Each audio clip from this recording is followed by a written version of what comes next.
I said that Knight of Cups was like a perfume advert, and if Knight of Cups was, Infinity by Calvin Klein, the movie, this is Interminable by Terrence Malick. Apparently, the original cut of this film, which I think was variously called Lawless and then Weightless, somehow nobody ever got around to calling it Pointless, which is what they should have done. Honestly, there is more truthfulness about life, love, and existential angst in the average Nicholas Sparks movie than there is in this.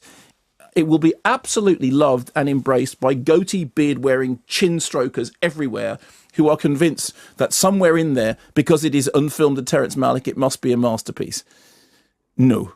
It is a pop video. It is, as I said before, if that other thing was First World Problems, the movie, this is basically Sixth Form Essay, the Vimeo project. Machete Kills. So... We already know what you think, just on the basis of your breathing and the gap. Well, you don't even need to wait for that. Story is, this time, he's sent by the American Prez, played by Charlie Sheen, Boom Tish, here all week, to go... Yeah, exactly. And then there's all the usual schoolboy fnar, honk, quack, sexism. But it's okay because we're being ironic. It was like we don't really mean it. We're just being ironic, which is... I think Machete Kills Nanny McPhee in space. That would be a film. How about Nanny McPhee kills Machete in space? That would be. Yeah, that would be the right film I want. Yes. Okay. So give us a film review before the news at 3. Let's do The Vault. Now, at the beginning of the movie, we hear, "Oh, it's great that you want to work here in this bank. Of course, don't be troubled by those stories of hauntings that people keep repeating." The case of this, I was literally watching it and I could feel separate parts of my body falling asleep. But my leg's gone, my knees going, my arm's falling asleep, my head, it was, yeah. That's an age thing, you've got circulation problems. Yeah, well, believe me, The Vault wasn't helping. Goon, last of the enforcers. The enforcer bit is the bit about you are the person who does the beaty-uppy bit while everybody else is doing the hitty-pucky bit, okay? Puck, is it a hockey puck? Yes, yes, sounds about right. Hitty thing, yeah, fine.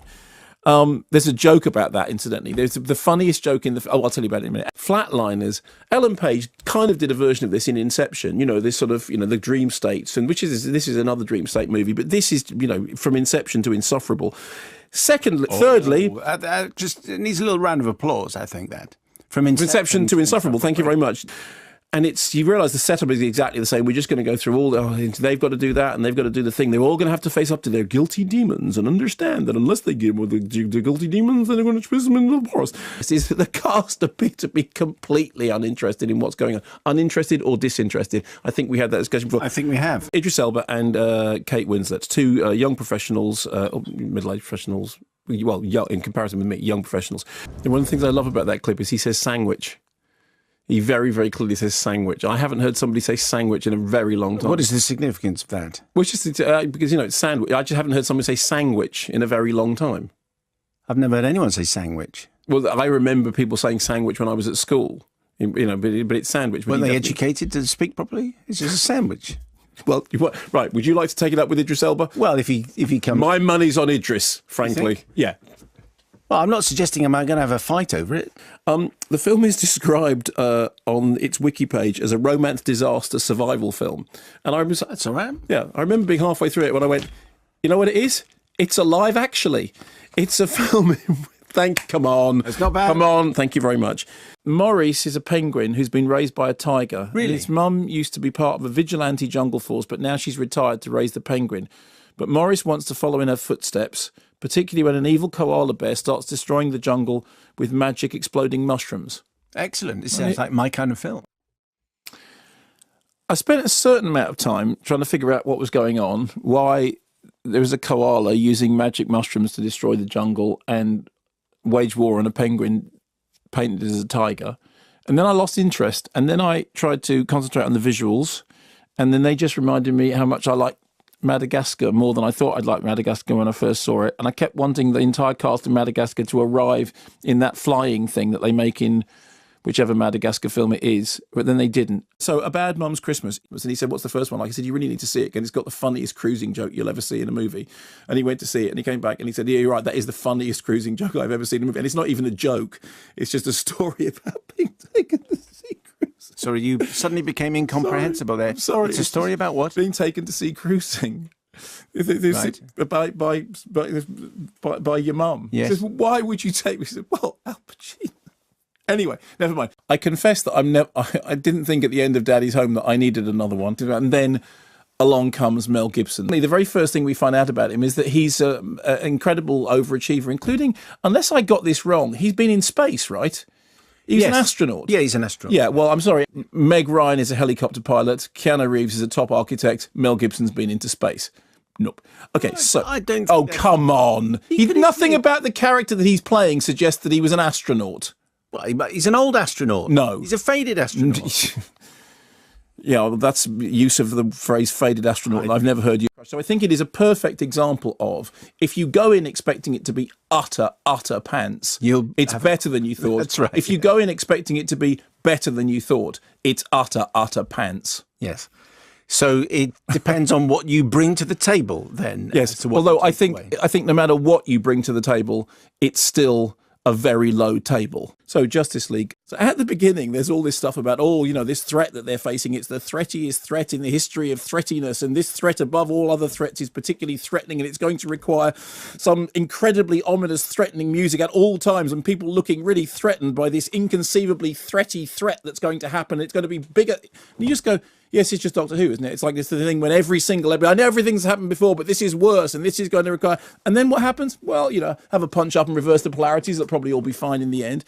And as I said, it's a world of indestructo, flyy people hitting each other whilst looking doomy, while the threatiest threat of threatiness threatens Is it them. A world of dread and fear? It is a world of dread and fear. With a clanging chime of doom. It is, yeah. Yeah. And... is there snow? I can't remember. Well, there won't be any snow in Africa this Christmas.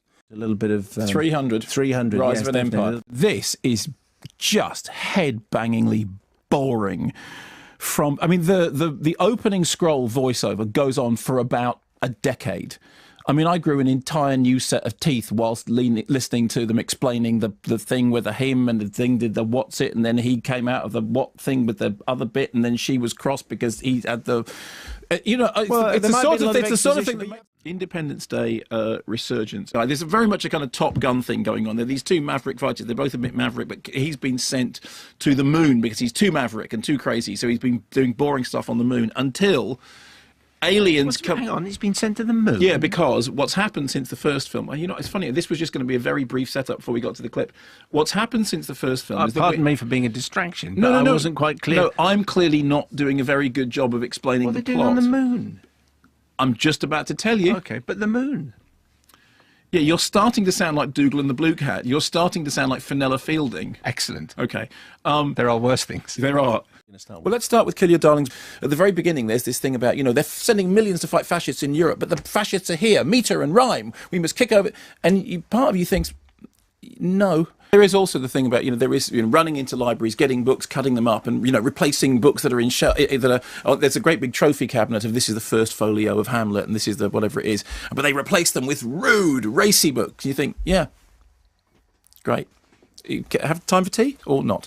It's not good, and it's not good in a way which is made worse by the fact that there's all this potential in this story about somebody building a house and consequently building all the stuff, and what do we know and what do we don't know, and then the film just goes, what we know is this works. Dun da da da da bang, dun da da da da bang, dun da da da da boo, dun da da da da oh, dun da da da da. And really? Is it understated in any way? Is it ambiguous in any way? Did you come out of it going, I wonder, was it the work of imagination or was it the work of spirits? The answer is it was the work of spirits. They were they were there, they were huge, they were tearing walls off, we were firing at them with a shotgun, it's all the stuff.